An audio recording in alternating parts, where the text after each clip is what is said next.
BPK Insight hadir untuk mengajak kalian mengenal lebih dekat lewat cerita dan sudut pandang yang berbeda.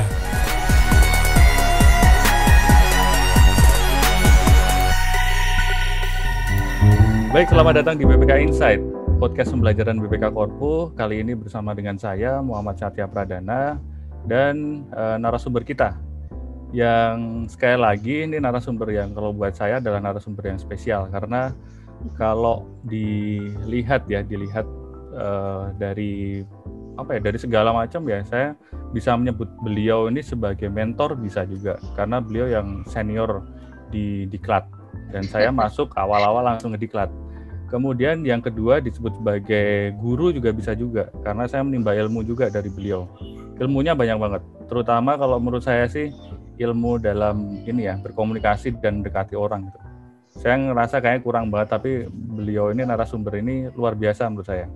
Waktu berinteraksi dengan beliau sebagai kepala Balai Diklat itu berasa banget. Ininya auranya tuh berbeda. Tapi satu lagi yang menarik sih menurut saya, beliau ini juga pada satu waktu jadi teman saya juga. Karena kita pernah pada satu waktu jalan-jalan bareng di satu tempat gitu ya. Menikmati senja, menikmati senja. Ya pokoknya jadi teman pun juga seru gitu, bisa bercanda-bercanda dan sebagainya. Oke, kita sambut saja Bu Mami Miss Castina. Baik, Bu Mami, apa kabar Bu? Alhamdulillah sehat Mas Satya. Ini teman saya, seolah-olah aku jadi ikutan muda kalau sama Mas Satya. Oke, gimana Mas Satya? Ya, alhamdulillah. Alhamdulillah ya Bu ya, baik. Ini kalau Bu Mami yang tertarik menjadi muda lebih baik daripada saya yang tertarik jadi tua ya. Nah itu jangan. Itu jangan. Enak jadi muda gitu. Jadi muda.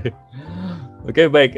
Saya jelaskan mungkin singkat ya profil dari Bu Mami. Jadi kalau dilihat dari NIP-nya, beliau ini kelahiran bla bla bla bla. Nggak apa-apa disebutkan. Oh, disebutkan ya. Nggak apa-apa lah. Oh, nggak apa-apa ya. Nggak apa-apa, silakan. Ya, pokoknya generasi di atas saya lah gitu yang jelas. Karena dari cara berbicaranya aja udah terlihat lebih bijaksana dan lebih berisi. Kemudian masuk BPK tahun 1990. Jadi usia saya sekitar 5 tahun, Bu Mami sudah masuk ke BPK. Ya Allah. Biasa. Jadi saya nggak usah jelasin lagi nih tahun kelahirannya tahun berapa. Anak saya ini Mas Satya. Iya benar. Untung bukan cucu ya Bu. Iya, anak saya ya Allah. Baik. Nah dari sini kita nanti bisa berangkat bahwa kalau masuk dari tahun 90 berarti kalau kita hitung-hitung aja ya, sahabat pembelajar bahwa dari tahun 90 sampai sekarang aja berarti sudah 30 tahun. Saya baru tahun ini dapat Satya Lencana karya Satya saya yang pertama. Bu Mami berarti tahun kemarin udah yang ketiga. Gimana sih Bu rasanya Bu dapat Satya Lencana karya Satya sampai 3 kali gitu Bu, bagi Bu Mami gitu? Iya. Kalau Satya Lencana kayaknya hampir semuanya mesti nanti dapat deh.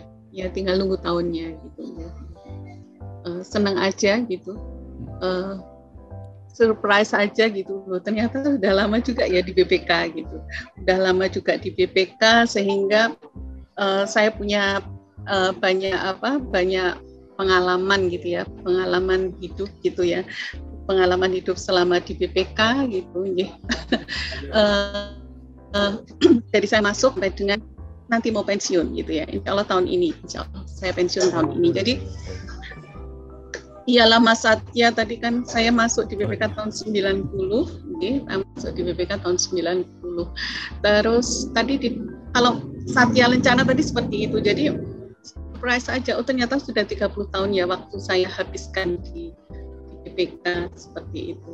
Jadi kayak ini ya Bu ya, waktunya berjalan dengan cepat ya, kemudian atau gimana Bu? Cepat atau lambat atau gimana Bu? Cepet banget sih, cepet banget. Aku tahu aku udah tua gitu aja. Padahal aku masih pengen muda gitu. Nggak. Tahu udah tua aja. Tapi saya bersyukur sekali Mas Satya. Ternyata dalam 30 tahun saya di BPK tuh saya punya pengalaman banyak sekali. Nggak tahu saya pribadi merasa seperti itu karena selama di BPK saya pernah jadi pemeriksa gitu ya. Pernah jadi pemeriksa. Jadi pemeriksa aja saya punya pengalaman yang untuk diri saya ya. Mungkin orang lain saya kurang tahu. Yang untuk diri saya tuh sesuatu yang luar biasa gitu. Untuk seorang mami gitu. Satu, saya pernah meriksa di Timur. Pada saat itu masih menjadi bagian dari Republik Indonesia tercinta ini. Itu memeriksa pendapatan asli daerah PAD. Karena waktu itu, zaman itu juga ada pilot project untuk memeriksa PAD tertinggi dan PAD terendah. Gitu. Nah, PAD tertinggi kan sampai dengan saat ini kan Kabupaten Badung yang ada di Bali. Nah, terendah yaitu Kabupaten Ailiu yang ada di Timur saat itu. Nah, saya ke sana gitu. Saya memilih ke Timur karena sesuatu yang mungkin bagus itu pengalaman saya dari sisi pemeriksaan seperti itu. Terus PAD-nya waktu itu paling kecil, kalau nggak salah 150 juta kali nggak salah itu. Kecil banget ya? Ya kecil sekali. Dan saya ternyata Ailiu seperti itu. Itu pun juga banyak cerita di situ gitu. Ternyata dingin di sana. Kami tidak mempersiapkan itu. Dingin sekali. Pernah sampai dengan hanya 5 derajat Celcius gitu. Bisa bayangin dingin banget gitu. Nah, itu satu itu. Terus pernah juga pernah merasakan gini, dari pemeriksaan perhitungan APBD sampai dengan laporan keuangan. Itu pengalaman saya. Nah, mungkin itu yang membuat saya juga jadi ini toh pengalaman hidup saya selama di BPK. Terus yang berikutnya pernah dimaki-maki sama ketua dewan juga seperti itu. Pernah gitu. Iya pernah Mas, pernah saya dikatakan. Kenapa tuh Bu? Kok sampai dimaki-maki itu? Kutuhal dengan BPK seperti itu. Itu pernah gitu ya. Pernah pada saat itu saya meriksa perhitungan APBD yang terakhir itu ya. Itu seperti itu. Pernah itu Mas Satya. Itu sesuatu yang membuat saya ditelepon terus sama anggota dewan gitu, diminta untuk datang bertemu di mana untuk menyelesaikan pemeriksaan dan lain-lain ya seperti itu. Itu pernah. Terus yang berikutnya saya pernah diminta untuk menjadi saksi ahli ya, untuk diminta jadi keterangan ahli itu di salah satu kabupaten di Jawa Timur seperti itu. Saya merasa lengkap juga ya gitu pengalaman saya pada saat saya jadi pemeriksa. Itu yang selalu saya syukurin gitu Mas Satya gitu. Jadi ternyata itu ya dari APBD dari perhitungan APBD sampai dengan LKPD ya. Itu saya pernah. Terus ya itu tadi pengalamannya seperti itu. Itu sesuatu yang membuat saya menjadi banyak bersyukur. Terima kasih BPK udah memberikan saya juga pengalaman gitu ya, pengalaman hidup bagaimana saya menyikapin gitu. Itu terus akhirnya saya di pendukung dan penunjang gitu ya. Mohon maaf Bu Mawi berarti jadi pemeriksa selama mulai dari masuk ya? Mulai dari masuk. Berapa tahun Bu? Mulai masuk 2090 sampai dengan 2008 saya. Oh. Ya. Sebenarnya gini, saya meriksa itu sampai 2008 karena 2006 saya diangkat untuk struktural ya, promosi di struktural waktu itu Kasubag Diklat gitu ya, karena secara SOTK masih ikut di perwakilan waktu itu, seperti itu. Jadi tetapi pada saat saya menjadi Kasubag Diklat yang itu belum ikut Pusiklat ya, masih SOTK-nya masih di perwakilan, itu saya meriksa juga LKD di di Yogyakarta, Provinsi Jogja. Jadi setelah itu saya merasa udahlah saya nggak usah diminta lagi untuk meriksa gitu ya, karena udah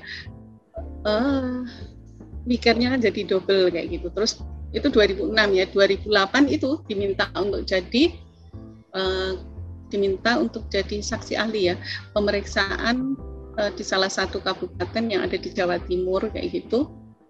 Nah, ini pengalaman yang luar biasa untuk saya gitu, karena dari sisi pengalaman saya, nggak tahu gitu ya. Ternyata ini kesiapan mental penting sekali loh Mas saat di pengadilan itu ya. Jadi saksi ahli itu ya? Iya, saya benar-benar. Itu posisinya gimana Bu? Waktu itu BPK dilaporkan oleh pihak lain enggak atau sih, gimana Bu? sebenarnya dari kejaksaan meminta kita gitu, karena memang ada indikasi kerugian daerah kayak gitu, sehingga kami diminta. Nah, waktu itu yang meriksa saya. Waktu itu saya masih jadi anggota tim karena saya belum punya AK, ceritanya seperti itu. Saya belum punya akuntan profesi, kan saya terus sekolah lagi untuk itu.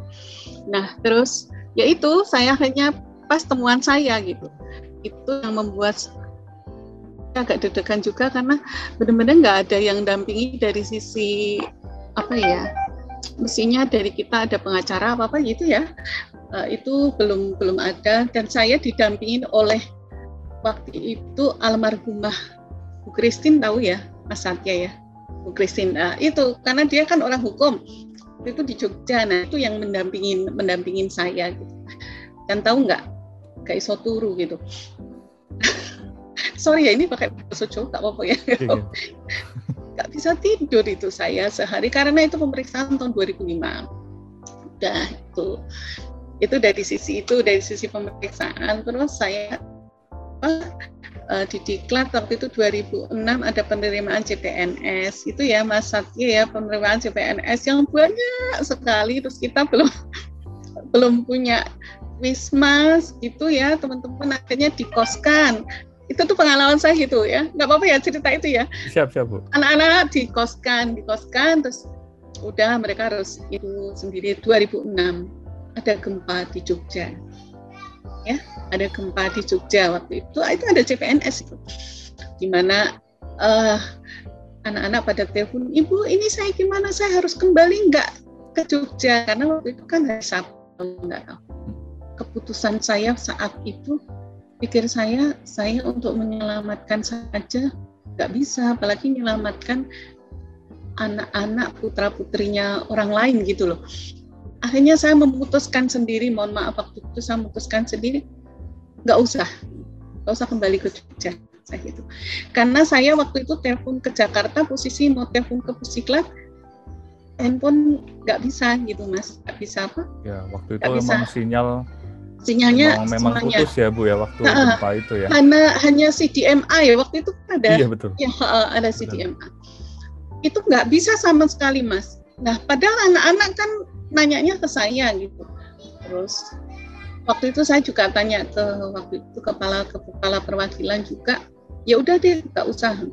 Akhirnya saya baru bisa berapa hari kemudian telepon ke Jakarta, saya bilang kalau saya mohon maaf memutuskan sendiri kalau nggak usah kembali ke Jogja seperti itu.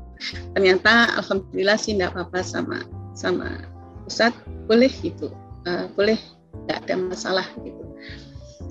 Terus yang berikutnya itu dari sisi itu ya Mas, terus udah di Jogja lah saya gitu. Padahal Jogja waktu itu dikata enak ya di Jogja terus gitu, nggak pindah-pindah. Saya nggak minta loh, saya nggak pernah minta gitu ya.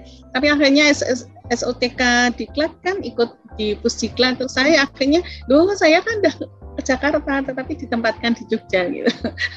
Alasannya. Jadi yang salah instansi ya menempatkan Ibu di Jogja. Bukan ya. Salah instansi.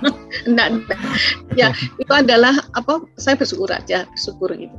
Udah, terus apalagi Mas Satya, udah dari Diklat saya akhirnya promosi ke Kepala Balai Diklat di Medan. Luar biasa karena disitulah saya bertemu Bu Mami. Nah betul Mas Satya ya, di situ ketemulah dengan saya gitu. Di sana baru gitu ya, gedungnya baru, saya orang baru gitu, belum itu ceritanya seru gitu. Saya belum banyak yang kenal sehingga medannya juga belum kenal, maksudnya lingkungan juga belum kenal, terus teman-teman saya juga belum kenal karena memang benar-benar saya baru di sana. Akhirnya waktu itu belum diresmikan gedungnya, Mas Satya. Terus gimana ini kalau diresmikan gedungnya? Nah, kebetulan dibarengkan dengan penerapan e-audit. Waktu itu ada e-audit kan? Ya. Ada piloting itu ya, piloting e-audit. Semua kepala daerah seluruh Medan diundang seperti itu. Kebetulan kepala perwakilannya waktu itu Bu Mupini. Akhirnya sekalian Pak Ketua Pak Hadi meresmikan Balai Diklat gitu. Terus ini boleh nggak bocorin ya? Mohon maaf gitu. Nggak apa-apa. Ada sesuatu yang menurut saya luar biasa lucu, tapi ini jadi kenangan indah untuk saya.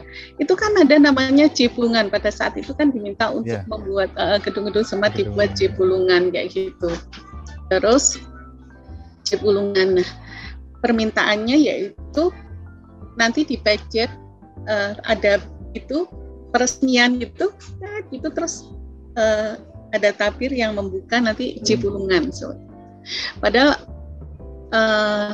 tempatnya Jebulungan kan jauh di auditorium yang sebelah dekat masjid itu ya Mas Satya. Tombolnya yaitu di depan yang kantor itu mau masuk gitu. Jadi gitu. Tombolnya di depan yang tempat lobby, yang tempat kantor itu, Bu. Lobby, Kemudian di sana. Nah, terus gimana, Bu? Ini ada yang lucu. Mohon maaf Bapak dan Ibu, saya berbohong tapi semuanya untuk kebaikan. Saya agak sedikit bingung itu malam-malam, akhirnya ketemulah sama rekanan, ada salah satu rekanan, Bu saya punya kenalan deh orang diskotik gitu. Untuk itu. Udah dia dipanggil ke sini, saya mau rembukan sama dia, akhirnya bisa Bu, bisa. Saya buatkan selambu itu, terus jam 12 selesai gitu. Akhirnya dia selesai, kita buat. Gimana ya itu caranya ini? Jadi ada, maaf pada saat pembukaan ada bapak-bapak yang naik di atas 2. Jadi begitu dannya itu dipejet oleh Bapak Ketua Pak Hadi, itu sana narik selambunya jadi kebuka. Itulah. Jadi itulah pengalaman yang lucu itu, karena seperti itu sampai jam 2 malam itu. Saya ingat banget. Padahal saya belum kenal siapa-siapa. Terima kasih sekali. Itu kebohongan tapi membuat semuanya menjadi lancar gitu. Ini teknologi mungkin, juga ya Bu ya. Teknologi dengan nggak tahu itu pinter-pinternya aja lah untuk menyiasatin seperti itu. Mungkin ini baru saya buka mohon maaf. Mohon maaf. Tapi semuanya itu. Tapi yang jelas acaranya lancar ya. Alhamdulillah acaranya berjalan dengan lancar sampai itu. Tapi itu tadi pengalaman yang kadang-kadang merekayasa, tetapi rekayasa dalam arti yang positif ya. Semuanya dapat berjalan dengan lancar. Nah, ini Bu, mungkin saya agak menyela sedikit karena di Balai Diklat Medan dan kemudian udah masuk ke balai juga. Yang saya dapat nih ya dari sekian lama nih berinteraksi dengan Bu Mami adalah ada keteraturan gitu. Jadi dimanapun balainya, Bu Mami berada di situ sebagai kepala balainya, saya ngelihat ada keteraturan. Dan juga saya ngelihat kalau tadi Bu Mami cerita ya, mungkin sahabat pembelajar tadi ngedengerin juga.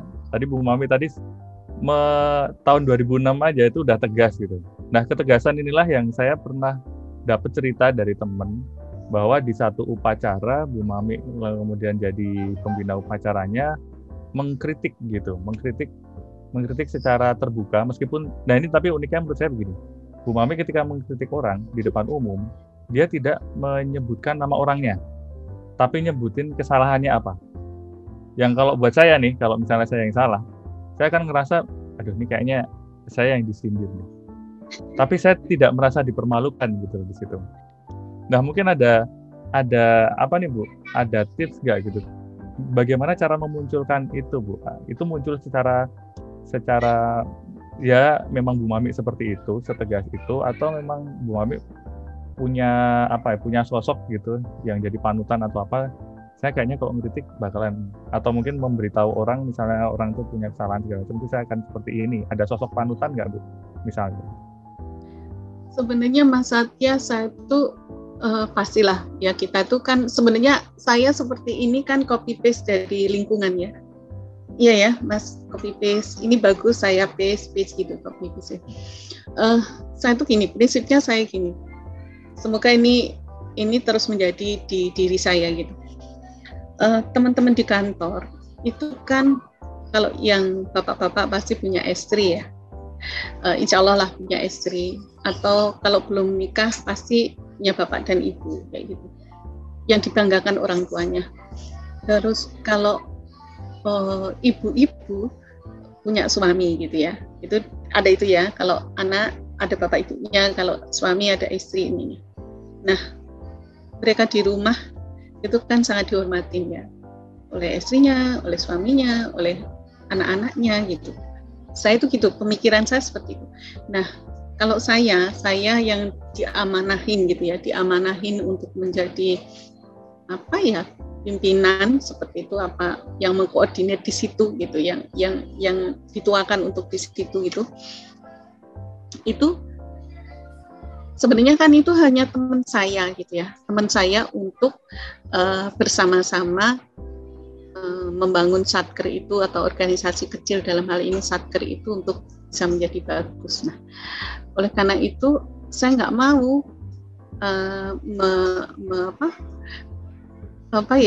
mengkritik mereka secara langsung di depan banyak orang, kasih kok dipermalukan gitu loh. Mereka tuh kalau di rumah itu dihormatin loh sama keluarganya gitu. Sama orang tuanya dibanggakan, kalau sama istrinya dihormatin, sama suaminya juga dihormatin, sama anak-anaknya dihormatin. Nah, saya siapa sih kok seperti itu? Itu ada Mas Satya, sebenarnya dari situ akhirnya saya bagaimana berusaha untuk menyampaikan hal yang kurang pas itu dengan cara seperti itu. Kalaupun tidak, ya saya panggil berdua gitu, ngobrol, kamu seperti ini. Saya bukan benci sama pribadinya sih, sebenarnya saya hanya menegur sama kesalahan yang dia lakukan. Itu sih Mas Satya, hanya sederhana ya, betul, sederhana Bu. Ya sebenarnya saya sederhana sekali sih. Banyak orang-orang yang pinter itu lebih. Ini saya setuju nih, dan ini saya cerita dari temen juga nih, menceritakan hal yang sama. Jadi ketika ada dia salah ya gitu ya, dia ngikutin diklat pada waktu itu, terus kemudian pada itu kepala balainya adalah Bu Mami. Ketika dia salah dia dipanggil. Lalu kemudian pokoknya di ruangannya Bu Mami, dan kayak dari ceritanya sih tidak ada siapapun di situ. Ya cuma ada Bu Mami, dan kemudian disitulah lalu kemudian diberikan wejangan, diberikan kritiknya. Jadi di situ. Jadi dia tidak dipermalukan gitu. Orang-orang pun jadi nggak tahu dia tuh salahnya tuh apa. Jadi orang itulah yang tahu. Ini yang kalau saya juga setuju Bu. Saya setiap kali misalnya ada seseorang yang salah gitu, yang saya ngelihat dia ada kesalahan gitu, saya cenderung untuk mengoreksinya dia tuh ketika orang lain tuh nggak ngelihat. Ya. Artinya saya mengoreksi ya hanya mengoreksi dianya saja. Dan saya setuju dengan Bu Mami tadi, bahwa yang kita tidak suka itu bukan orangnya sebenarnya, tapi sikapnya saja. Jadi yang perlu diperbaiki sikapnya aja gitu. Orangnya bisa jadi nanti berubah dan sebagainya. Iya. Itu ya Bu ya. Yes, itu berubah lah. Terus saya ya mungkin masing-masing kita gitu kan punya keluarga ya, punya bapak ibu yang selalu ngasih wejangan tuh pasti. Tapi ada loh wejangan yang dari bapak saya yang sampai sekarang saya benar juga ya. Boleh ya disampaikan di sini? Oh, boleh Bu, silakan. Ini. Kamu jadi orang, matanya tidak boleh dua. Memang Allah ngasih kamu dua mata, tapi nggak boleh dua. Kenapa? Biar kamu bisa melihat sekelilingmu lebih luas, lebih itu. Ada itu.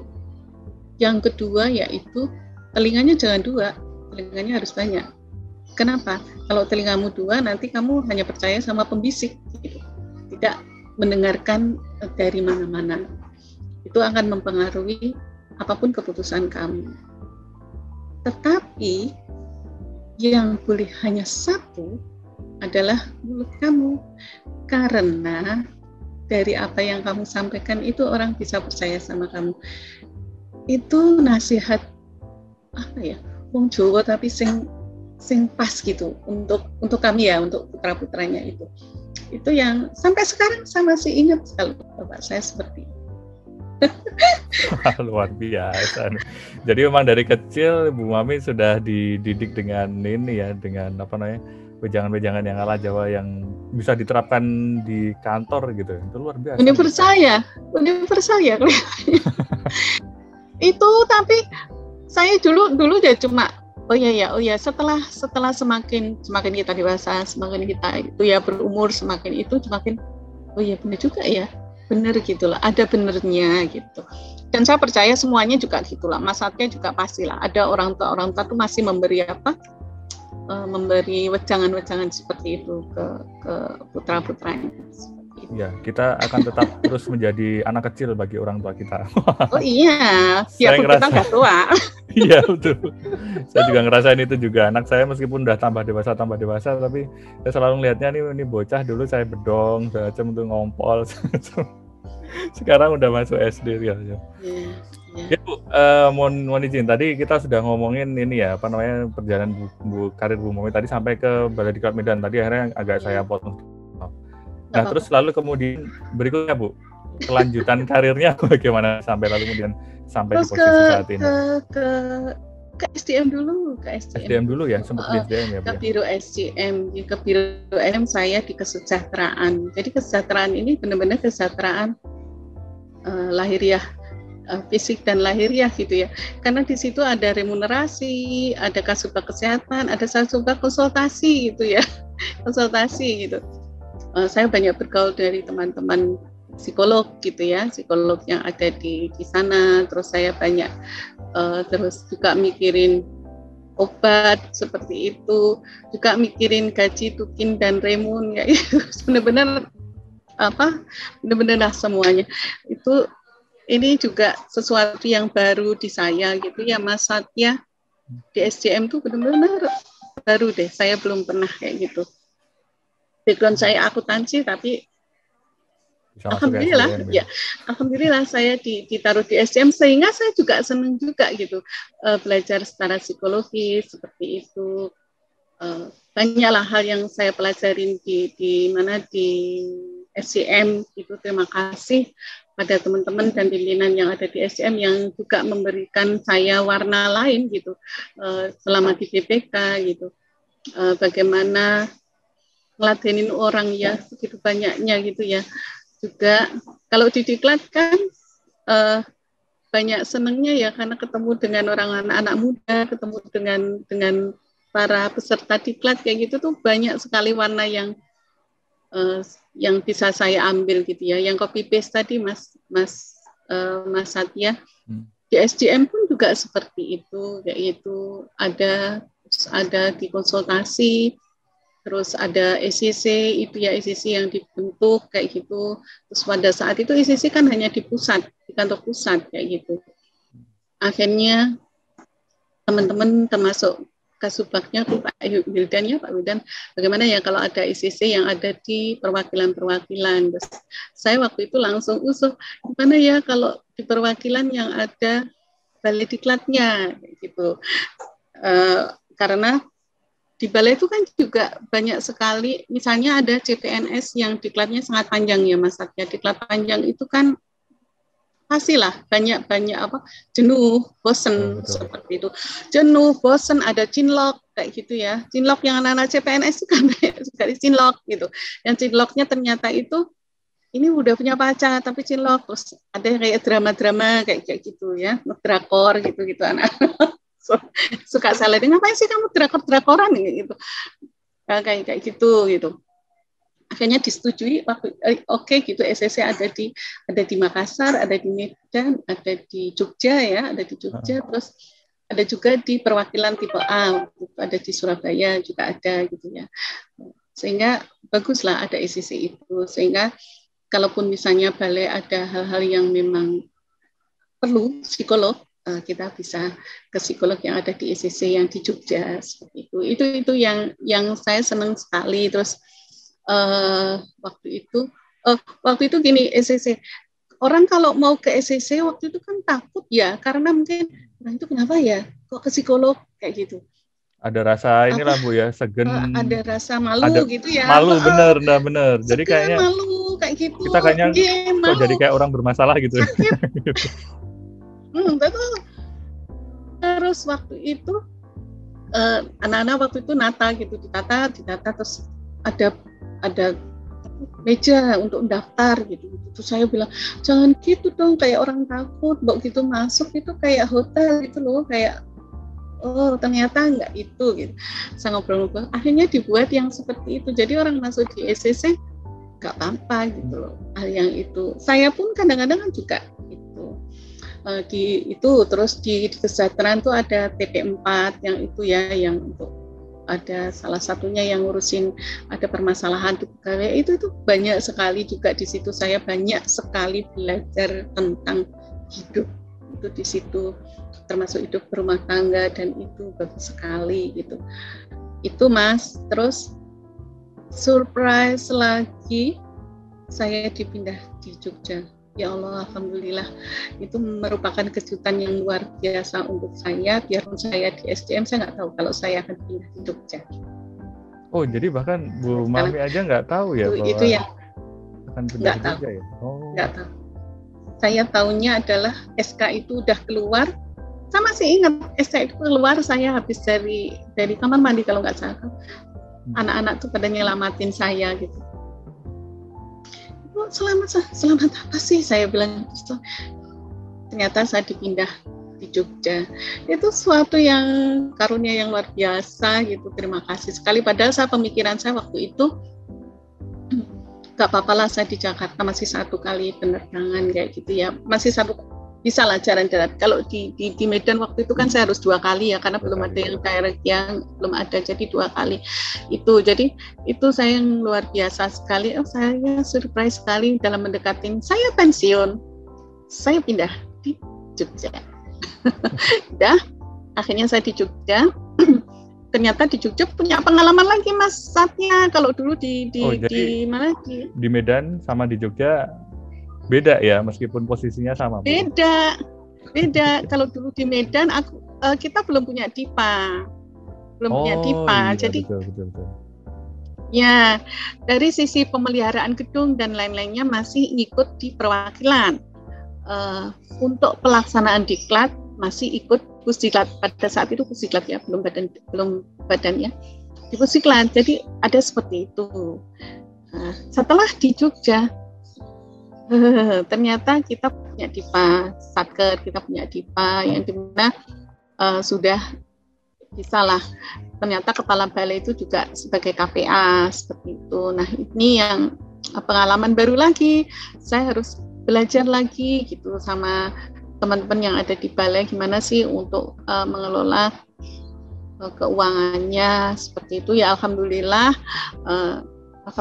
sih Balai Diklat Jogja bisa juga lah mengelola 2 kali ya berturut-turut mendapatkan pengelolaan keuangan terbaik di BPK 2019. Terima kasih juga sama Bu Yuda yang di 2019 itu kan berarti kan anggaran 2019 kan sebenarnya kan RKA disusun di 2018 ya. Saya masuk 2019 kan.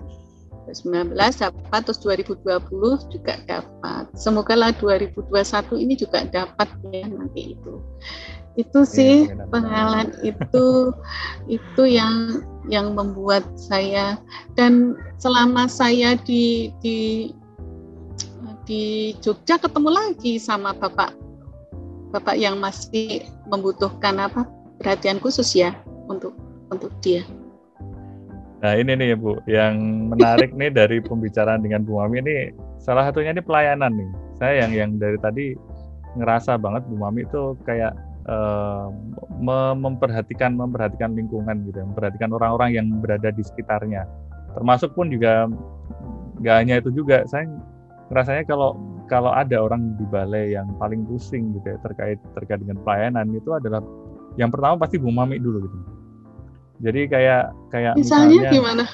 Kayak misalnya itu tadi Bu, kayak misalnya gempa tadi. Ketika gempa tadi yang kepikiran pertama kan langsung Bu Mami, ini kira-kira keputusan apa yang harus saya ambil. Terus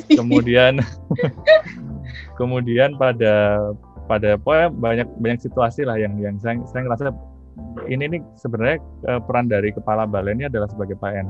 Terutama untuk di diklat ya Bu ya. Saya nggak tahu nih Bu, gimana sih Ibu bisa ngelola itu, karena beberapa orang terus terang tidak merasa nyaman menjadi pelayan itu gitu. Jadi kenapa sih saya harus melayani ini, ribet amat sih gitu dan sebagainya. Jadi keribetannya aja yang kemudian selalu nempel ke diri orang tersebut.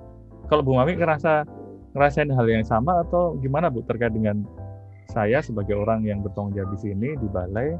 Ada orang harus saya layani, mulai dari si peserta diklat sampai wallahualam eselon berapa yang akan datang gitu misalnya.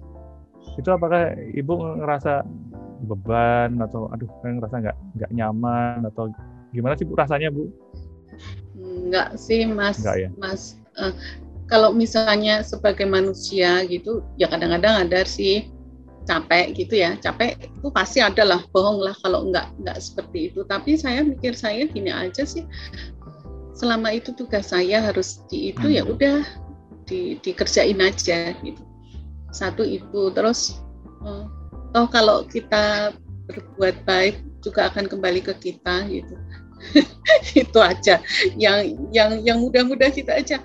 Kalau nggak akan kembali ke kita kan, kita punya anak, punya saudara, punya semuanya ya akan kembali ke situ. Jadi bismillah aja. Tetapi kan melayani itu kan belum tentu menurut kita baik, belum tentu menurut yang dilayani itu baik gitu ya.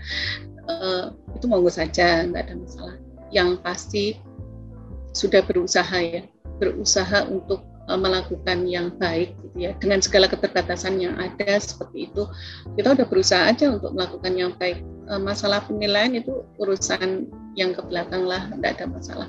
Bismillah aja, semoga yang kita lakukan itu orang lain bisa menerima gitu aja. Pastilah adalah masukan-masukan itu ada, Mas Satya, kritikan-kritikan itu juga ada, tapi saya senang kalau ada kritikan sehingga kita bisa menjadi lebih baik lagi. Teman-teman alhamdulillah tuh saya punya teman-teman yang di Satker yang dimana saya ada tuh baik-baik sekali itu tuh Mas Satya, hubungannya juga sampai dengan saat ini juga baik-baik aja. Itu saya bersyukur banget karena teman-teman baik-baik kok, nggak ada yang itu, maksud saya karena itu juga aura baiknya dari lingkungan ya, jadi saya juga jadi ikutan baik lah. Itu aja. Oke. Nah ini saya setuju Bu.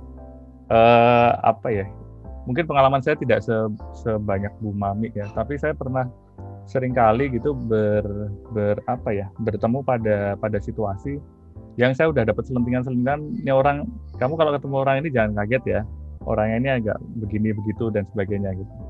Lalu apa yang saya lakukan, saya cenderung untuk ngomongke aja gitu, sewajarnya orang aja gitu. Jadi misalnya pas makan gitu misalnya, ya saya membantu untuk ngedarin makanan atau mungkin ngobrol dengan baik aja dengan orang tersebut gitu dan sebagainya. Dan kemudian yang terjadi pada saya sih ya baik-baik aja seperti tadi Bu Mami tadi bilang tadi.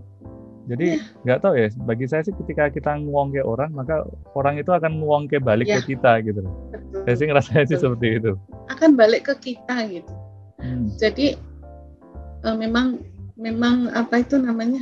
Saya selalu ngomong juga sama anak saya ya, pinter saja nggak cukup sih dalam hidup ini. Orang pinter aja nggak cukup masalahnya. Saya pikir juga bagaimana kita pinter ngelola diri kita, bagaimana kita menghargai dan menghormati orang lain, seperti itu tuh dulu pelajarannya kan cuma sedikit gitu ya, tapi di lingkungan kita kan yang paling banyak itu pelajaran seperti itu. Ya, saya pikir orang lain semuanya sama kok Mas Satya, semuanya sama akan seperti itu. Dan saya juga banyak nyontoh kok. Jangan dipikir saya nggak nyontoh dari Mas Satya, ada loh yang saya contoh dari Mas Satya, saya tempelin ke saya. Saya senang kayak gitu, tak liatin biasanya, oh ini kok orang ini kok baik di sini, ini ya udah saya seperti itu. Namanya kan belajar ya, belajar untuk belajar untuk menjadi baik itu di mana saja. Waduh, ini menarik nih, bisa jadi quote sendiri nih. Belajar Kenapa? menjadi baik itu bisa di mana saja. Nah, Iya kan? Iya loh, Mas. Saya selalu mengingatkan anak-anak CPNS juga, tolong dong cleaning service juga dihargain ya, saya bilang kayak gitu. Karena tanpa mereka saya nggak bisa bayangin kotornya kantor kita. Jadi kalau buang apa-apa juga jangan seenaknya, seperti itu, kayak gitu. Itu yang selalu saya itu kan contoh kalau kita menghargai siapapun ya, siapapun dan apapun mereka, jabatan mereka dan kerjaan mereka. Itu yang apalagi di diklat ya Mas, di diklat itu kan banyak sekali yang harus apa? Pelayanannya harus full gitu loh ya. Kritikan inilah, kritikan itulah, kritikan ini gitu, kritikan materi lah, kritikan narasumber lah, kritikan panitia, kritikan banyak banget gitu yang harus kita itu. Dan saya selalu mengingatkan ke teman-teman, senyum dong, gitu. jangan cemberut, harus senyum kayak gitu. Nah itu mungkin salah satu tipsnya ya. Nggak tahu, mungkin nanti di belakang ada tipsnya lagi. Kenapa Bu Mami selalu terlihat lebih muda? Gitu. Karena setiap kali bertemu dengan Bu Mami selalu, kalau orang Jawa itu bilangnya sumeh gitu, jadi nggak pelit untuk senyum. Tapi ada loh yang kritik saya gitu. Oh gitu Bu? Gini, kritiknya gini, makanya jangan terlalu ramah.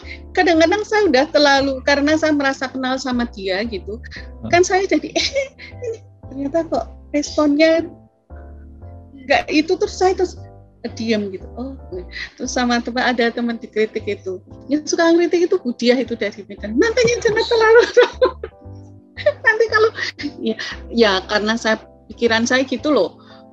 Orang pernah kenal gitu ya, saya berusaha untuk baik, tapi ternyata enggak. Mungkin dia lagi sibuk sehingga responnya enggak itu ya. Responnya itu aja. Responnya berbeda. Nah, ini yang menarik juga nih sebenarnya dari seorang Bu Mami adalah sebenarnya Bu Mami ini juga seorang pengusaha gitu. Jadi saya nggak bisa ngebayangin terus terang Bu, menjadi ASN, PNS, plus jadi pengusaha, plus lagi sebenarnya jadi ibu rumah tangga. Tapi kalau saya selalu curi-curi dengar ya, kadang-kadang Bu Mami itu telepon dengan keluarganya dan sebagainya itu tuh hangat banget gitu. Yang saya rasain itu, jadi bisa seimbang gitu. Yang saya rasain loh Bu ya, yang saya rasain gitu Bu. Nah ini mungkin sahabat pembelajar juga mungkin berada di posisi yang sama gitu. Jadi yang berkarir juga di ASN, plus juga jadi ibu rumah tangga. Dan ini gimana Bu? Kalau saya nih Bu, kalau saya kan ada gium, ada ungkapan ya. Kalau di rumah itu yang menjadi guru itu adalah istri. Sementara kalau suami itu cuma kepala sekolah gitu.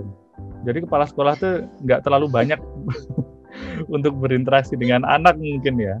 Tapi kalau ibu itu benar-benar yang repotnya luar biasa deh. Dari anak bangun sampai lalu kemudian mandiin, ngumapin, dia sekolah segala macam. Nah, mungkin ini nggak Bu, ada boleh ngobrol-ngobrol dikit nggak, agak keluar sedikit sih memang. Bagaimana seorang Bu Mami berkarir plus menjadi ibu rumah tangga plus itu tadi sebagai pengusaha, ngaturnya itu gimana Bu? Kalau pengusaha belum ya, belum pengusaha gede gitu. Saya sebenarnya sih bantuin itu aja, suami sama anak itu kan suka. Sebenarnya anak saya itu tangannya kan gambar kayak gitu, terus udah gambarlah di kain kayak gitu, akhirnya lah bisa jadi batik kayak gitu. Kebetulan kami keluarga suami kan memang batik ya gitu. Itu sih sebenarnya. Terus saya karena mungkin teman-teman saya banyak juga di BPK, akhirnya saya beli kayak gitu. Itu nawar-nawarin gitu, marketingnya gitu. Gratis kan mereka bayar saya, suami saya. Terus, jadi bangun networkingnya seperti itu tadi ya? Ya, saya bangun networkingnya seperti itu. Udah seperti itu, akhirnya semua pada tahu, oke, gitu. Terus alhamdulillah banyak yang senang, saya juga senang kayak gitu. Karena batik kami kan memang tidak akan ada yang nyamain gitu, karena kita mesti buatnya hanya satu kayak gitu, karena batik tulis ya hanya satu. Kecuali kalau memang pesen bareng kayak gitu kan, lain lagi untuk seragam kayak kemarin seperti itu ya. Alhamdulillah sih ada seperti itu. Satu itu yang pengusaha belum sih Mas, doain ya, semoga saya bisa mengembangkan semuanya ini. Saya sih sebenarnya kalau sudah pensiun pengen mengeksplor diri saya sendiri gitu, diri saya sendiri, pengen ada hal yang belum saya eksplor untuk saya. Nah itu yang itu. Tadi lagi di Medan waktu itu saya sempat kursus keyboard loh di Yamaha. Dan saya adalah murid yang paling tua gitu, di Yamaha itu. Tapi saya cuma kepikiran Bu untuk kursus keyboard. Untuk kepikiran, apa Bu? Karena saya seneng aja, saya seneng nyanyi tapi nggak bisa main musik gitu. Waktu itu saya belajar itu, tapi belum selesai sih, udah saya dipindah di Jakarta, nggak tak terusin karena saya nggak ada tempat itu, nggak deket kayak gitu loh. Saya harus jalan dari situ, nggak. So, di Jogja ini belum lagi. Itu dari itu tadi, sorry ya, curcol itu yang itu belajar musik itu. Terus saya di Jakarta saya les tari klasik. Les tari Jawa, Mas. Saya les tari Jawa. Les tari Jawa di Jakarta. Ya, di Jakarta tari Jawa seperti itu. Nah, ini pensiun nanti pengennya juga seperti itu. Pengen ada hal yang saya pelajarin kayak gitu. Terus jadi ibu rumah tangga, ya sudah berapa tahun ini saya nggak punya asisten rumah tangga. Saya nggak punya asisten rumah tangga, Mas. Semuanya dikerjain sendiri. Termasuk dengan suami dan anak dikerjain sendiri. Kenapa Bu? Jadi kalau milih nggak punya asisten rumah tangga? Bukannya gini, saya tuh nggak punya asisten rumah tangga lama banget ya Mas ya. Ada yang saya nikahkan kayak gitu. Nah mbaknya yang terakhir ini adalah dia pengen mungkin udah terlalu lama ikut saya, terus dia usaha gitu, pengen usaha. Ya udah silakan kayak gitu, nggak apa-apa. Saya nggak punya, nggak apa-apa. Sudah gede anak saya, sudah bisa. Jadi saya kalau habis subuh itu sudah punya jam-jam ini udah harus selesai, jam ini ada selesai, ya gitu. Alhamdulillah gitu. Kalau lagi nggak pengen masak ya kan ada GoFood gitu. Nah itu karena saya nggak punya asisten rumah tangga sampai dengan sekarang, dan alhamdulillah bisa kok saya jalaninya gitu ya. Itu terus apalagi tadi asisten rumah tangga. Ya, jadi kalau pengusaha berarti ada usaha apa aja sih Bu? Kalau yang saya tahu nih dari dulu sih Bu Mami sih udah punya usaha batik dengan suami ya. Iya. Yang lain nggak Bu? Ini jangan-jangan udah menggurita nih sekarang. Belum. Pengen sih ya, tapi itu dulu lah, fokus ke situ dulu lah. Nanti nggak tahu lah, semoga bisa berkembang gitu. Belum apa-apa kok Mas, masih kecil masih belum. Nah ini yang yang menurut saya nanti bisa sama-sama kita mungkin bagi tipsnya kali ya Bu ya. Maksudnya saya pun juga udah ada usaha kecilan juga. Kalau dulu sih saya mikirnya ketika mau bikin usaha tuh, nanti terus terang ada ketakutan bakalan ribet, bakalan nggak ada waktu keluarga, nggak bakalan kepegang segala macam. Tapi ternyata setelah terjun, nggak tahu nih, saya juga belajar dari Bu Mami juga, kayak ceritanya mirip-mirip. Ketika sudah terjun, kita nanti kayak menemukan kayak keseimbangan sendiri gitu. Nggak tahu, kalau saya sih seperti itu Bu. Jadi, ini nih waktunya buat kerja kantor nih. Ya udah, nanti setelah kerja kantor baru ngurusin usaha di luar gitu misalnya. Atau pada saat ini misalnya pada waktu WFH kan kita lebih fleksibel ya.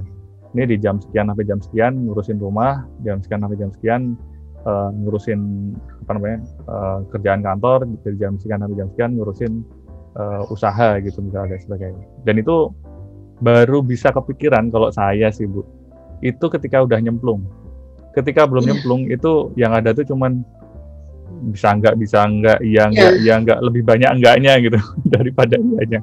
Tapi ketika nyemplung itu kayak saya harus survive nih gitu. Jadi pemikiran itu yang muncul. Enggak tahu kalau Bu Mami pemikiran apa nih Bu yang mungkin yang muncul gitu ya untuk menyeimbangkan atau apa yang terjadi untuk membuat supaya semuanya ini berjalan dengan baik Bu? Kalau saya itu tadi Mas, sebenarnya kan ada yang orang bilang ibu-ibu tuh kan multitasking gitu ya. Wah, itu bener.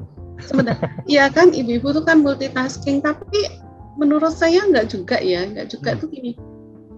tetap harus ada prioritas apa yang saya dudukan gitu.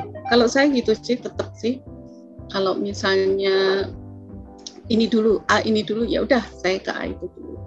Ya memang agak sedikit, karena saya nggak punya asisten rumah tangga ya, nggak itu tuh memang agak sedikit saya ribet. Misalnya ada yang minta, tolong dong aku mau apa tuh batik yang ini itu. Nah itu kita belum punya foto-fotonya gitu ya misalnya. Itu saya harus heboh sendiri untuk pemotretan seperti itu. Nah itu saya itu karena ya itu nggak ada waktu yang memang full untuk ini, itu ternyata sulit ya Mas Satya, tapi itu ternyata bisa kok dengan jalan seperti itu tuh, alhamdulillah sih bisa gitu. Semoga nanti kalau sudah pensiun waktu saya lebih banyak, jadi saya lebih ada ide-ide yang ada di otak saya ini bisa saya realisasikan gitu ya. Saya pengen buat seperti ini, saya pengen buat seperti ini. Pada dasarnya saya senang aja kalau melihat orang yang cantik-cantik kayak gitu ya. Katanya suami saya, Ayu sama cantik itu beda katanya. Oh gitu Bu. Apa ya, bedanya Ayu dengan cantik apa Bu? Itu mah definisi dari suami saya, bukan dari saya. Katanya kalau Ayu itu memang dari sananya memang Ayu dia. Ya, dari sononya memang Ayu dia. Oh iya. Kalau cantik sebenarnya dia nggak Ayu, tapi bagaimana dia performanya, penampilannya, cara dia itu, nah itu yang sehingga membuat dia menjadi cantik gitu. Terus aku begitu toh. Makanya orang-orang juga kalau ngasih nama itu biasanya Ayu ya, bukan cantik ya, agak jarang gitu. Namanya cantik siapa gitu. Namanya kebanyakan Ayu, Putu Ayu, siapa Ayu? Iya, Ayu. Gak apa-apa nanti dikasih nama cantik gitu, gak apa-apa. Cantik ya. Itu kan. gitu. Nah tadi yang saya dapat juga nih, menurut saya sahabat belajar juga nanti bisa belajar. Salah satunya adalah kata prioritas tadi. Betul. Saya setuju sekali dengan kata-kata prioritas itu. Jadi mungkin kita nggak akan bisa menyeimbangkan gitu. Salah satu itu harus berat dibandingkan yang lain. Dan kata itu adalah salah satunya prioritas. Nah kalau dari Ibu nih, prioritas ketika bekerja di BPK itu apa Bu? Itu misalnya ngeganggu nggak usaha dan kegiatan ibu rumah tangga itu, apakah ngeganggu kerjaan di BPK atau mungkin BPK udah punya prioritas sendiri? Enggak lah kalau mengganggu, enggak. Karena saya itu kan sudah memutuskan gitu. Saya gini sih, komit saya waktu itu kan saya bekerja di BPK gitu ya, prioritas saya BPK pasti itu, karena itu nggak tahu ya orang lain ya, saya gitu karena memang saya di BPK ya udah saya akan di BPK seperti itu, akan prioritas memang saya dikasih tugas seperti ini ya saya selesaikan seperti itu. Kalaupun misalnya saya ada waktu yang bisa saya pakai untuk itu tadi, bantuin suami, bantuin anak saya lakukan itu seperti itu Mas, tapi prioritas saya tetaplah karena saya masih di BPK, komitmen awalnya kan memang di BPK ya, jadi ya wes di BPK gitu. Maaf ya mungkin orang lain beda, tapi saya seperti itu sih, komit saya seperti itu. Kan udah komit kita gimana ya udah gitu. Bismillah. Nah ini sedikit banyak juga sama sih Bu dengan saya, dan mungkin juga sahabat belajar juga merasakan hal yang sama. Kalau saya sih ketika masuk menjadi ASN tuh ada rasa yang berbeda ketika saya kerja di swasta. Ketika kerja di swasta saya ngerasa terus terang tanggung jawab saya tuh cuma sama bos saya, atasan saya aja. Tapi ketika menjadi ASN saya itu ngerasa berbeda. Gak tahu nih dirasakan juga atau tidak, bahwa yang ngebayar saya tuh rakyat. Wah ini kayaknya terlalu nasionalis banget ya. Tapi itu terus terang yang saya rasain. Idealis banget gitu ya. Tapi idealis banget tuh kayak. Iya. Tapi memang iya gitu, benar Mas, saya itu benar itu. Kalau saya juga seperti itu ya, apalagi kondisi yang pandemi seperti ini ya. Saya bayangin deh, negara ini uangnya udah habis deh untuk itu. Saya kadang-kadang suka, aduh, kok saya jangan seenaknya seperti itu. Itu tuh ada. Nggak tahu orang lain akan bilang sok idealis seperti tadi Mas, kok sok banget loh ini. Nah itu nggak bisa kan, karena memang itu. Soalnya saya dulu juga pernah kerja di swasta gitu ya, ya nggak lama gitu. Tapi setelah di PPK ya udah saya seperti itu di dan ini nanti bisa pokoknya kelihatan banget sih Bu Mami. Saya beberapa kali ketemu terutama dulu waktu di Medan. Ini bukan karena apa-apa sih, karena kalau waktu Bu Mami udah di Jogja gara-gara kena pandemi segala macam jadi jarang bertemu dengan Bu Mami gitu. Tapi ketika di Medan itu kalau sahabat pembelajar mungkin pernah ya pada waktu masa kepemimpinan Bu Mami di Balai Diklat Medan itu sering ketemu dengan Bu Mami itu malam-malam dan itu apa ya membuktikan tadi omongan Bu Mami menurut saya, komitmennya dan prioritasnya bahwa BPK memang menjadi prioritas yang utama, baru lalu kemudian tadi ya ketika ada waktu luang dan sebagainya mau ngebantu suami dalam usaha gitu dan sebagainya juga bisa gitu ya. Tapi tetap yang prioritas tetap yang paling utama tetap BPK itu ya. Ya, iyalah itu harus ya, karena memang komit kita dari awal seperti itu. Beda lagi mungkin kalau saya nggak di BPK ya, memang awalnya saya jadi pengusaha ya pasti saya akan ke situ. Misalnya punya usaha pasti saya akan ke situ. Itu yang Mas Satya, saya jadi ini kok dari tadi bilangnya Bu Mami yang baik seperti ini. Ada nggak kok yang bisa membuat saya menjadi juga Bu Mami itu kurang ini gitu saya juga pengen gitu. Jadi tuh nggak semuanya kan baik gitu. Mungkin saya orangnya jutek. Nah inilah yang jadi kalau terus terang kekurangan dari saya Bu. Saya itu ketika ngelihat orang itu selalu terlalu positif kadang. Jadi ketika ada yang ngomongin nih orang nih kayak nggak baik lah segala macam, itu saya malah kadang-kadang bingung mana sih yang nggak baiknya di mana. Itu ya Mas Satya ya yang apa? Hal-hal yang memang harus yang saya sampaikan ke Mas Satya, mungkin semoga ada manfaatnya seperti itu. Tapi memang saya orangnya nggak bisa ngomong yang terlalu apa ya, di luar angkasa yang dangki. Saya orangnya memang ya wes apa adanya yang Bu ya. Ngomong yang orang lain bisa menerima, bisa ngerti gitu loh.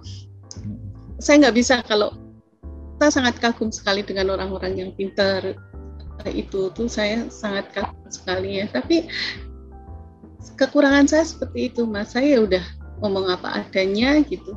Yang sederhana orang tahu gitu aja, yang penting mereka tahu gitu. Karena saya wong Jawa Timur gitu ya, bapak saya orang Madura gitu, kadang-kadang ngomongnya ya plus gitu, tapi nggak apa gitu, enak-enak aja gitu. Itu yang dapatnya orang Jogja kan berbeda lagi. Tapi orang-orang ngatain kayak saya orang Jogja katanya. Padahal bukan loh, saya Jogja. Saya bukan orang Jogja. Nah, tapi ini sekarang Bu, jadi betul. Kalau Bu Mami tadi bilangnya apa namanya orang Jawa Timur, memang nanti kalau sahabat belajar nanti ketika ngelihat Bu Mami nanti memang samar gitu. Ini kayak Bu Mami ini jangan-jangan aslinya ini memang lahirnya memang di Jogja gitu, karena memang terlihat seperti itu, terlihat seperti orang Jogja pada umumnya gitu. Yang sumeh, terus kemudian yang kadang-kadang bercanda juga. Tapi ketika udah mulai ini ya, udah mulai ketegasannya perlu dimunculkan, itu juga Bu Mami bisa menempatkan dengan baik gitu saya. Nah, tapi ini Bu, menempatkan diri sebagai orang yang tegas sekaligus orang yang yang menghormati orang lain juga, kita kaitkan dengan mengelola pegawai Bu. Itu gimana Bu? Saya nggak tahu, Bu Mami saya yakin dengan pengalaman 30 tahun pasti ada pegawai-pegawai yang dalam tanda kutip khusus ya. Ini mungkin ada sahabat pembelajar yang sekarang mungkin berada di posisi dengan otoritas yang tertentu sehingga harus mengalami hal yang sama. Kira-kira ada tips nggak Bu? Menghandle orang-orang yang apa ya?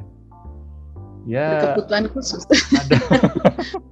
Yang sulit gitu ya, yang sulit. Yang sulit atau kebutuhan khusus gitu Bu. Kalau berkebutuhan khusus definisinya kan mungkin dari sisi psikologis, yaitu memang orang yang memang membutuhkan perhatian yang khusus sekali ya, karena memang ada hal-hal yang menjadikan dia menjadi khusus itu tadi.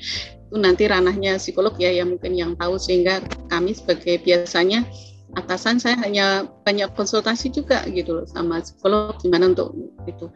Intinya saya kadang-kadang menganggap ya normal aja. Seperti itu. Ada dulu di SDM juga, saya ada yang seperti itu, tak anggap dia normal aja. Tapi akhirnya juga nggak apa-apa gitu ya. Memang dengan keterbatasannya dia seperti itu. Tapi ada juga yang menakutkan juga ada. Terus kalau saya mengelola pegawai gitu ya, mengelola SDM yang ada di Balai Diklat gitu ya, pastilah mungkin karena sekarang saya ada di Balai Diklat Jogja ya, itu saya menganggap bahwa teman-teman yang ada di sekeliling saya ini adalah teman-teman yang nanti akan samalah, langkahnya kita akan sama, kita langkahnya kan ke situ gitu, Jadi saya berharap teman-teman, ayo kita bareng-bareng ke situ gitu. Untuk mencapai goal itu gitu, bareng gitu. Dengan cara mungkin saya ya guyon seperti itu, cara menyampaikannya saya guyon, saya cara menyampaikannya saya dengan enak, tapi ada saatnya kita memang harus tegas kayak gitu. Itu ada saat-saat tertentu memang kita enggak boleh, kita harus gini. Ada saatnya seperti itu, saya seperti itu, tapi ada saatnya saya enggak seperti itu, dengan ngomong dengan santai, dengan enak seperti itu. Dan insya Allah itu berhasil juga gitu, enggak apa gitu loh. Ternyata cara seperti itu tuh lebih enak bagi saya seperti itu. Jadi saya kadang-kadang tegas, saya kadang-kadang oke lah seperti apa. Seperti ini contohnya, seperti ini ya Mas Satya. Contoh aja, ngelola banyaknya diklat misalnya. Kemarin tahun kemarin itu kita ada berapa kelas ya? Ada 3 kelas juga ya untuk CPNS. Anak-anak muda, anak-anak sekarang itu kan beda dengan anak-anak zaman saya ya, seperti itu. Dia beda sekali. Apalagi ya dengan adanya GoFood gitu. Pada saat di kelas tuh mereka pada pesen GoFood, banyak GoFood yang masuk. Ini kan saya ngelihat dari jendela, kok banyak ya seperti itu. Akhirnya gimana ya caranya seperti itu. Wah, protesnya dia makannya ini enggak, yang enggak enak lah, yang itu, yang ini. Sebenarnya makannya enak Mas, karena jangkanya yang panjang, yang itu bosen kan anak-anak. Ya, saya ngomong, suruh mereka buat menu deh, kasihkan ke saya, nanti kita kasihkan ke rekanan yang untuk itu, cateringnya ya. Dia buat menu. Ya, buat menu, sebenarnya menunya kan dari mereka gitu, biar mereka juga itu. Ya udah, siaplah kasih menu. Udah. Suatu saat saya bilang, bisa nggak toh dibelikan aja. Ini kan generasi pitchin ya, generasi yang senangnya Kentucky, generasi yang senangnya kayak gitu kan. Akhirnya kita buat yang makan malam tuh, kita buat yang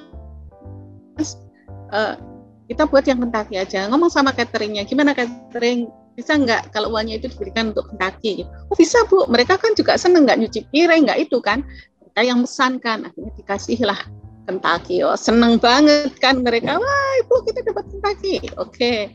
Nanti suatu saat beli apa, stick aja, berikan stick, terus apa ya, akhirnya kita buat seperti itu, ngikutin gaya mereka itu loh yang penting. Akhirnya kita bisa lah ikut dengan catering, akhirnya catering juga mau kok, nggak apa-apa, dan anak-anak juga senang, happy gitu loh. Jadi sekali-sekali ya dibuat seperti itu, tapi ada kalanya juga harus tegas gitu, harus tegas. Mereka seperti apa ya saya panggil, saya tegas gitu. Ketua kelas mana? Nih. Misalnya mereka biasalah di diklat kan nawar-nawar kan gitu kan. Ini kalau jam ini gimana Bu? Sekali mereka dikasih oke, akan terus minta seperti itu. Ada saatnya kita enggak gitu. Jadi kalau misalnya iya, oke lah seperti itu. Jadi itu aja saya ngelolanya seperti itu, ngikutin aja gaya mereka tuh seperti apa, atau gaya anak muda. Sukanya kan kamu kan generasi micin, ketawa mereka, iya MSG jadiin kayak gitu ya. Itu yang kemarin kita lakukan seperti itu sama teman-teman ya, sama teman-teman PD juga sih, kita buat, oh iya Bu, waktu makan malam cateringnya juga seneng kok, nggak apa-apa. Jadi ketika perlu beradaptasi, adaptasi, tapi ketika lalu mau tegas ya tegasin gitu Bu ya. Iyalah. Tapi tarik ulur Mas tarik ulur. Nah ini Bu, mumpung ketemu dengan orang yang menangani lebih intens ya pada anak-anak CPNS nih, terutama yang belakangan ini, generasi yang ya kelahiran berapa ya, 90-an akhir kali ya. Iya, 94 sampai 96. Ini ada tips nggak sih Bu? Ini misalnya ada yang sekarang nih menjadi atasan dari mereka. Mungkin ada tips nggak sih Bu, cara nge-handle mereka ini gimana sih? Apa kasih micin terus gitu makanannya? Enggak sih. Sebenarnya anak-anak dengan generasi yang sekarang ini gitu tuh, ya itu tadi tarik ulur gitu loh. Kita kadang-kadang jadi temennya dia gitu, tapi kadang-kadang jadi ibunya, kadang-kadang memang jadi kamu staf saya loh ya, seperti itu. Tapi kita mesti milah-milah pada saat kita jadi temennya itu pada saat kondisi seperti apa, pada saat kita jadi ibunya tuh pada saat kondisi seperti apa, pada saat kita jadi pimpinan gitu ya, pimpinan dalam arti enggak ini harus kapan kayak gitu tuh ada gitu, ada saatnya. Kalau saya seperti itu Mas Satya. Jadi mereka akhirnya juga dekat dengan kita juga itu gitu. Saya yang terharunya kemarin ya tahun 2019 seperti itu. Kelas saya itu nggak tahu siapa yang ngajar gitu. Saat saya ulang tahun itu dia minta off, Pak off dulu dong sampai kita pengen ketemu sama Bu Mami kayak gitu. Kenapa? Ternyata dia bikin kejutan dengan saya gitu. Waduh, saya dikasih bunga lah, dikasih kue kayak gitu. Itu membuat saya terharu gitu. Loh, kenapa Kak? Iya Ibu, pokoknya itu sesuatu untuk saya kayak gitu. Kamu kan waktunya enggak Bu, kita tadi udah izin dikasih waktu berapa untuk ketemu sama Ibu di sore hari gitu. Bikin kejutan sama Ibu. Nah, itu mungkin saya nggak tahu kenapa anak-anak seperti itu, dan saya bersyukur aja. Hanya saya selalu ngomong ambil yang baik, yang baik-baik dari lingkungan ini, dari itu. Kalau yang nggak baik-baik ya udah ditinggal aja. Kalau perlu dikasih masukan sehingga kita bisa memperbaiki. Itu aja. Itu saya yang seperti itu aja Mas. Nih jadi tadi ya ketika kayak memposisikan diri tadi ya Bu ya. Jadi ketika kita di satu waktu bisa jadi temannya mereka, ketika di satu waktu bisa jadi orang tua mereka, di satu lagi nanti bisa jadi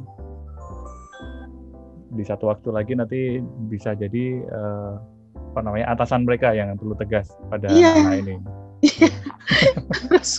harus kayak gitu. Kalau jadi temennya pada saat mereka itu ada yang cinlok itu loh Mas. Waduh, iya betul. Yang cinlok itu kadang-kadang mereka akhirnya sakit.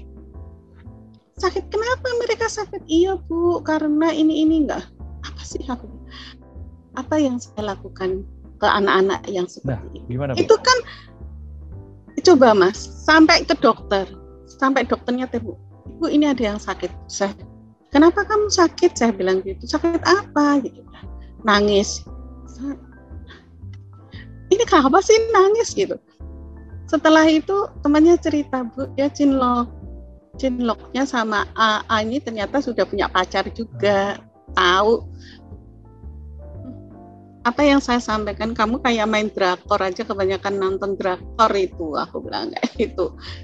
Selama kamu di sini, diklat di sini, selama kamu bisa sama dia, misalnya cinlok lah apa-apa, ya udah dinikmati. Kalau memang itu jodohmu, main ketemu. Kalau enggak, ya udah cari yang lain. Enak kan seperti itu, nggak usah lagi buat baper-baperan kayak drakor. Nah itu saya kadang sebagai teman dan sebagai ibu gitu yang harus kayak gitu. Ya. Tapi setelah untuk gitu, Ibu bukan jadi pegawai KUA ya nanti. Udah langsung disasahin gitu. Kalau mau ya nggak apa-apa, mau antar ke KUA. Baik Bu Mami, ini menarik banget nih menangani anak-anak CPNS, dan kita akhirnya sudah sampai nih Bu di akhir sesi kita nih. Dan ini Bu 30 tahun nih Bu. Menurut saya 30 tahun saya yakin dan kita semua yakin bukan waktu yang singkat gitu untuk berkarir dan meniti karir di sebuah institusi. Bahkan nih kalau anak-anak sekarang nih bahkan ada yang sudah membuat ini sendiri ya, timeline karir sendiri. Saya cuma mau di sini cuma 5 tahun. Kemudian nanti pindah ke perusahaan lain 5 tahun dan berikutnya dan sebagainya. Nah, bagi seorang ya benar Bu. Nah, bagi seorang Bu Mami, apa sih Bu arti dari bekerja selama 30 tahun lebih ya di BPK bagi seorang Bu Mami? Oke. Saya gini Mas, 30 tahun bekerja di BPK, pertama saya bersyukur karena saya diberi banyak warna di BPK. Mungkin nggak semuanya orang mengalami saya gitu, seperti saya gitu. Karena saya di pemeriksaan punya cerita sendiri yang bagi saya itu menjadi saya lebih banyak belajar dari sisi pemeriksaan.